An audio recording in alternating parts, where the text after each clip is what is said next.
हाँ बच्चों, अपन एक बार वापस आ गए हैं और देख लो जरा। अब अपन बात करने वाले हैं इम्पोर्टेंस ऑफ कार्बोहाइड्रेट। कार्बोहाइड्रेट की इम्पोर्टेंस की बात करने वाले हैं कि कार्बोहाइड्रेट अपने लिए कितना इंपॉर्टेंट है और कहाँ कहाँ ये यूज़ होता है।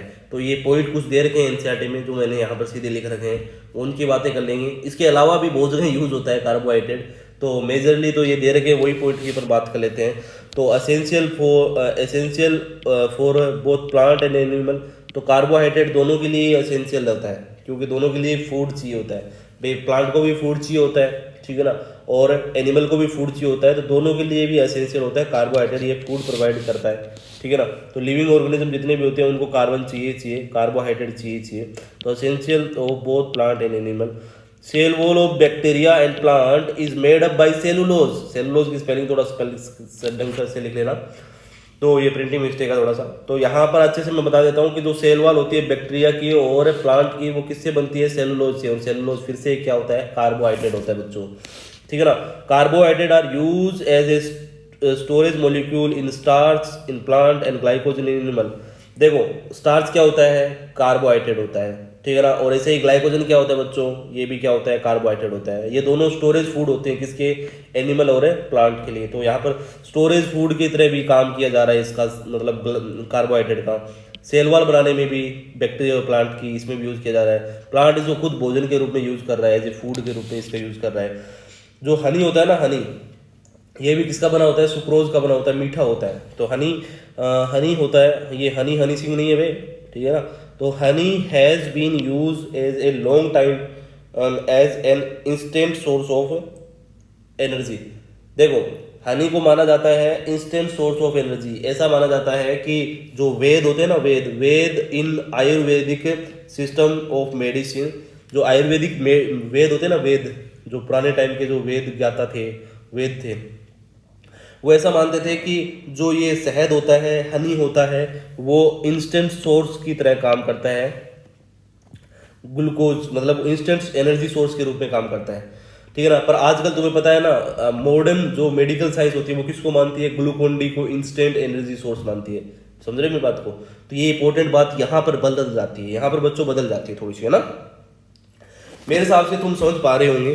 तो जो, अगर तुम्हें कहे अकॉर्डिंग टू आयुर्वेदिक कौन सा सोर्स होता है जो एनर्जी सोर्स की, मतलब इंस्टेंट एनर्जी सोर्स की तरह काम करेगा, तो तुम्हें नाम लेना है हनी सिंह, हनी, है ना। तो हनी शहद, ठीक है। आगे बात करते हैं, मजाक की 100 बात, है ना, हजारों बातों में एक बात, पढ़ाई जरूरी है, ठीक है ना।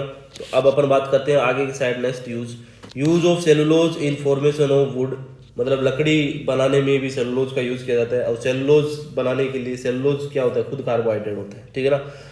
They provide raw material for many important industry. They provide raw material for many important industry, जैसे टेक्सटाइल इंडस्ट्री। जैसे तुम जानते हो ना कपास, किसकी? कॉटन जानते हो ना, कॉटन। अब तुम जानते हो कॉटन के जो फाइबर होते हैं वो किसके बने होते हैं? सेलुलोज के बने होते हैं, सेलुलोज के बने होते हैं। और सेलुलोज से क्या बनते हैं? कपड़े बनते हैं। तो वास्तव में तो ये रॉ मटेरियल प्रोवाइड करते हैं किसके लिए? टेक्सटाइल इंडस्ट्री के लिए। और तुम्हें पता है ना, सेलुलोज से पेपर भी बनते हैं। पेड़ पौधों को काट के ही तो पेपर बनते हैं, है ना। उनको ही तो एकदम सूखा के पेपर बनाए जाते हैं। तो टेक्सटाइल इंडस्ट्री और पेपर इंडस्ट्री के लिए भी कार्बोहाइड्रेट बहुत ज़्यादा इंपॉर्टेंट रोल प्ले करता है।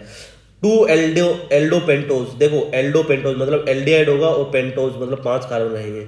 जैसे कि D ribose and 2 deoxy D ribose, यहाँ पर कैपिटल डी कर लेना बच्चों, है ना। D ribose and 2 deoxy D ribose are use present in nucleic acid. ये अपन आगे समझ में आएगा कि राइबोज जो शुगर होती है और डीऑक्सी राइबोज शुगर होती है, वो न्यूक्लिक एसिड में आती है, ठीक है। तो ये आगे पता चल जाएगा वैसे जब अपन नेक्स्ट, और उससे भी नेक्स्ट पढ़ेंगे क्या, बायोमोलिक्यूल पढ़ेंगे, जिसका नाम होता है न्यूक्लिक एसिड, जिसमें न्यूक्लियोटाइड, न्यूक्लियोसाइड, ये सारी बातें आएंगी। उसमें न्यूक्लियोटाइड में ये तुम्हारा राइबोज मतलब आरएनए के अंदर मिलता है, और डीऑक्सी राइबोज कहाँ मिलता है? राइबोज कहाँ मिलता है? आरएनए में। और डीऑक्सी राइबोज मिलता है डीएनए में, ठीक है। इसीलिए आरएनए का नाम होता है राइबो न्यूक्लिक एसिड, और यहाँ पर डीएनए का नाम होता है डीऑक्सी राइबो न्यूक्लिक एसिड। तो डीएनए और आरएनए बनाने के लिए जो शुगर यूज होती है वो भी एक कार्बोहाइड्रेट है। मतलब बिना कार्बोहाइड्रेट के तो डीएनए भी नहीं बनाया जा सकता। समझ रहे हो मेरी बात को? ये इंपॉर्टेंट रोल है, ठीक है। बाकी बातें करेंगे नेक्स्ट वीडियो के अंदर। जय हिंद।